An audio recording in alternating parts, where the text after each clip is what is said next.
네, 안녕하세요. 1월 26일 금요일 짱목과 말씀 수다의 시간입니다.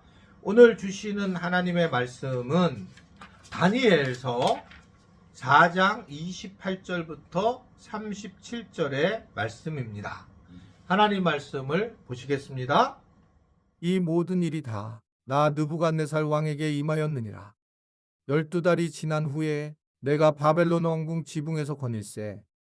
나 왕이 말하여 이르되 이 큰 바벨론은 내가 능력과 권세로 건설하여 나의 도성으로 삼고 이것으로 내 위엄의 영광을 나타낸 것이 아니냐 하였더니 이 말이 아직도 나 왕의 입에 있을 때에 하늘에서 소리가 내려 이르되 느부갓네살 왕아 내게 말하노니 나라의 왕위가 내게서 떠났느니라. 내가 사람에게서 쫓겨나서 들짐승과 함께 살면서 소처럼 풀을 먹을 것이요 이와 같이 7대를 지내서 지극히 높으신 이가 사람의 나라를 다스리시며 자기의 뜻대로 그것을 누구에게든지 주시는 줄을 알기까지 이르리라 하더라. 바로 그때의 일이 나 느부갓네살에게 응함으로 내가 사람에게 쫓겨나서 소처럼 풀을 먹으며 몸이 하늘이 쓰레졌고 머리털이 독수리털과 같이 자랐고 손톱은 새 발톱과 같이 되었더라.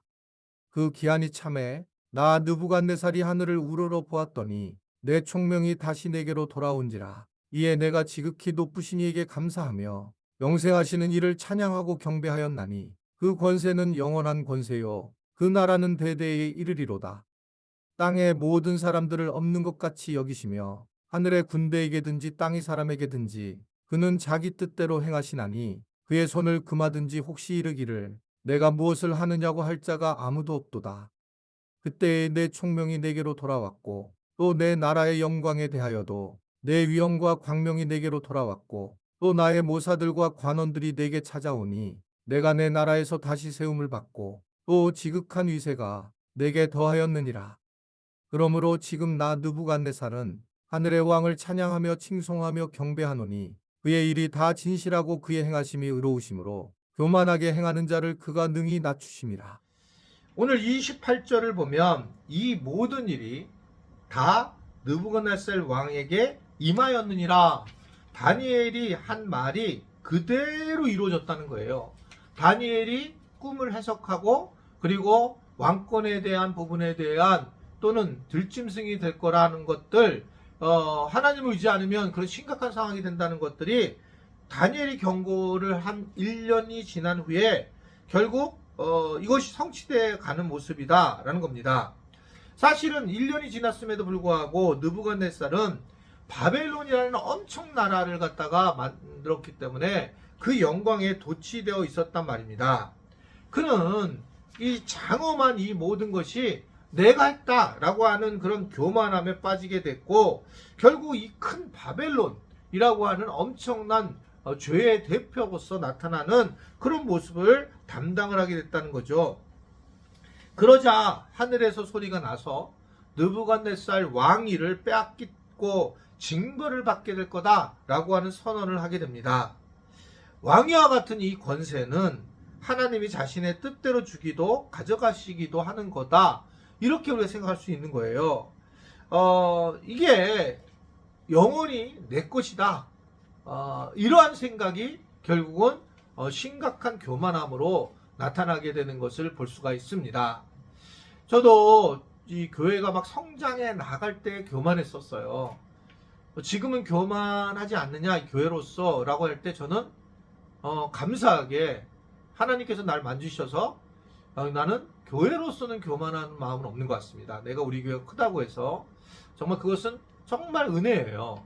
뭐 교회가 100명이 돼도 교만할 수 있고 10,000명이 돼도 교만할 수 있는데 어떻든 우리 교회에 대해서 내가 교만한 마음을 갖지 않는 것은 복음에 대해서 제가 바르게 서 있기 때문에 그렇다. 그런 생각이에요. 그게 그래요. 왜냐하면 주님이 하셨다라고 생각하는 하나님의 주권을 인정하기 때문에 제가 하지 않았다라고 생각하니까 결국은 교만한 것들이 좀 내려지는 게 아닌가라는 생각을 하게 돼요. 그러나 중간에는 저도 굉장히 위험했고 결국 험한 그런 모습들을 보이게 되면서 교회를 또 제대로 목회를 못했던 것들도 사실입니다. 그러나 어떻든 간에 그러한 것들을 잘 넘어가지고 지금 이렇게 이제 건강한 교회가 된 것은 결국 하나님의 만지심에 대한 것, 하나님만을 의지하고 하나님 말씀을 신뢰하고 하나님의 전적인 주권을 인정하게 될 때에, 그럴 때에 우리는 교만함을 내려놓을 수 있다라고 하는 거죠. 내가 노력한 게 있죠. 내가 애쓴 게. 그러나 근데 그 내가 애씀조차도 사실은 안 된다는 겁니다. 목회를 하는데 중간에 탈진이 왔어요.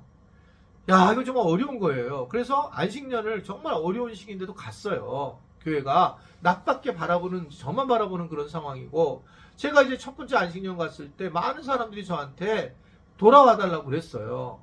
그리고 돌아오니까 아버지가 돌아왔다 이러면서 이제 평강의 마음을 갖게 된 것도 인정되는데, 그러나 나는 이게 사람이라는 게 이게 똑같은 일을 해 나가는 과정에서 아무리 이게 행복하고 복음의 일이라고 해도 인간의 어떤 모습이 있잖아요. 그래서 인간은 탈진하기 쉬운 거고, 그런 탈진에 걸리니까 사실은 아무것도 할 수 없는 거예요. 제가 어느 날 이제 은퇴를 하게 되면 후임이 오시면, 담임 목사가 오시면 꼭 기억하셔야 될 것은 안식을 꼭 하게 하셔야 돼요. 이게 세상에 있는 직장에 다니는 분하고 좀 다릅니다. 우리도 안 쉬는데 어떻게 쉬냐 이렇게 생각할 수 있는데 그 기준이 아니에요. 왜 그러면 쉬게 되면 어떤 일이 벌어지냐면, 지금 제가 마지막 안식년을 갔다 와서, 마지막은 아니지만 지난번 안식년을 갔다 와서 그때 이제 나타나는 현상은 제가 한번 말씀드렸잖아요. 교회의 비밀번호와 사택 비밀번호를 다 잊어버린 거예요. 잘 머리를 쉬게 됐어요. 그 머리를 쉬게 되면서 나타나는 현상은 뭐냐? 개척을 했을 때의 그 열정이 다시 올라오는 거예요. 하나님의 일을 하기 위해서. 그러면서 이제 목회가 좀 더 적극적인 그런 지혜로움을 가지고 하게 되는 그런 과정을 겪은 게 사실입니다. 쉼이 굉장히 중요하다 저는 생각을 하고 있고, 그런 부분에서는 교회가 적극적으로 힘써줘야 된다라고 생각할 수 있습니다. 여하튼 이 느부갓네살은 결국은 이 다니엘의 예언대로 따르지 못하면서 왕위에서 쫓겨나게 되고, 그리고 나서 이 느부갓네살은 왕위를 빼앗길 때에 그 중간에 그는 하나님의 놀라운 주권을 이제 경험하게 돼요. 하나님이 정말 뺏으려면 뺏을 수 있는 거구나 라는 걸 알게 되는 겁니다. 그러면서 하나님은 교만한 자를 낮추시고 그리고 의와 진실이 가득한 분이시구나 라는 것을 인정을 하게 되면서 그는 하늘을 우러보며 오늘 본문을 보면 경배하고 하나님을 찬양하는 모습으로 보이게 됩니다. 하나님은 교만한 자를 낮추시고 또 겸손한 자를 높이신다. 그것이 하나님의 모습이죠. 그래서 우리는 하나님 앞에 아무것도 할 수 없는 존재인 것을 드러나게 될 때에 정말 믿음의 결과를 하나님 앞에 맡길 수 있다라고 생각을 하게 됩니다. 하나님의 주권을 인정한다는 것은 믿음을 갖는 거고 겸손한 것이고, 아무것도 내가 할 수 없다라는 것을 인정하면서 하나님이 일하시는 것을 기대하며 나아가는 것은 바로 기도하는 것이다. 이러한 것들이 다 연결된다. 그래서 아무쪼록 하나님의 주권에 대해서 철저히 인정하고, 지금 힘든 일이 있으면 그 일도 하나님이 하시겠지, 하나님이 하실 거야 라고 하는 편안한 마음을 가지시고 믿음으로 세워져 나가는 우리 지체들이 될 수 있게 되기를 바랍니다. 기도하겠습니다. 우리가 아무리 잘나도 순간적으로 한 방이면 다 인생이 마무리되고 어려워지는 것을 압니다. 하나님의 주권을 인정하고 그 주권대로 삶을 살아갈 수 있는 우리 모두가 되도록 주님이 함께 하시고 인도하여 주옵소서.